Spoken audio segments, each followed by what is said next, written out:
बारे में पढ़ लेते हैं। क्या कहता है?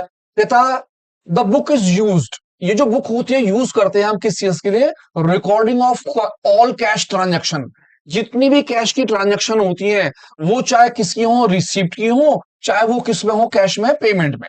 यानी आप कैश में अगर कोई चीज रिसीव करते हैं या कैश में आप कोई चीज की पेमेंट करते हैं तो इन सभी ट्रांजैक्शनों को आप किस में लेते हैं? कैश बुक के अंदर।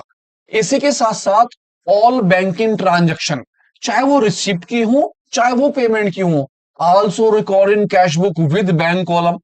अब कैश के साथ साथ हम बैंक के ट्रांजैक्शन में लेते हैं जिसे हम बोलते हैं डबल कॉलम की कैश बुक। यानी एक बनती है सिंगल कॉलम की कैश बुक जिसके अंदर कैश की रिकॉर्डिंग यानी कि रिसिप्ट और पेमेंट दोनों ली जाती है। इसी तरह इसी के साथ साथ चेक की जितनी भी रिकॉर्डिंग होती है, चाहे वो कैश इंक्रीज हो या मतलब कैश, चाहे वो कैश रिसिप्ट हो या कैश क्या हो, पेमेंट हो, इन सभी की ट्रांजैक्शनों को इसमें रिकॉर्ड कराया जाता है। कहता these transaction are record directly, ये ट्रांजैक्शन डायरेक्ट हम रिकॉर्ड करते हैं, कहते हैं सब्सिडरी बुक से। They direct post into the ledger, और यहीं से सीधी किसमें? लेजर में पोस्ट कर देते हैं। इसका मतलब हुआ कि कैश बुक अगर लिखा होता है तो आप जो है जनरल एंट्री नहीं बनाते, आप डायरेक्ट जो है क्या बनाते हैं? Subsidiary book. यानी कि उस बुक से डायरेक्ट आप लेजर अकाउंट बना सकते हैं। यदि कैश अकाउंट बना होगा तो आपको पहले जनरल एंट्री बनानी होगी, उसके बाद हम क्या बनाते हैं? हम कैश के लेजर अकाउंट बनाते हैं। तो देखते हैं कैश बुक के अंदर किस तरह से काम होते हैं। ये हमारा कैश बुक बनाते हैं वो किस चीज के लिए बनाते हैं?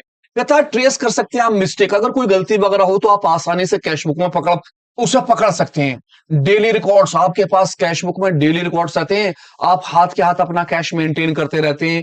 Asset and receipt and payment, आपको ये जानकारी रहती है कि कितना पैसा आ रहा है और कितना पैसा जा रहा है। आइडेंटिफाइड रेफॉर्ड, अगर आप किसी भी चीज को आइडेंटिफाई कर सकते हैं यहां से, साथ ही साथ आप डिटरमाइन कर सकते हैं कैश इन हैंड कि आपके हाथ में इस टाइम कितने रुपए का कैश अवेलेबल है। और आप साथ ही साथ क्या कर सकते हैं? सेव कर सकते हैं टाइम, कॉस्ट और लेबर। भाई आप बैंक भेजेंगे, आपकी लेबर जाएगी, आपका टाइम वेस्ट होगा, नेट चलेगा, ये चलेगा, 100 बातें। तो सबसे अच्छा आप अपने यहां बनाते हैं और सारा का सारा रिकॉर्ड रखते हैं। ये चीजें इसकी क्या कहलाती है? एडवांटेज। आपके पास मेन एडवांटेज इतने सारे हैं कैश बुक के, इसीलिए हम कैश बुक को क्या करते हैं? मेंटेन। अब आ जाते हैं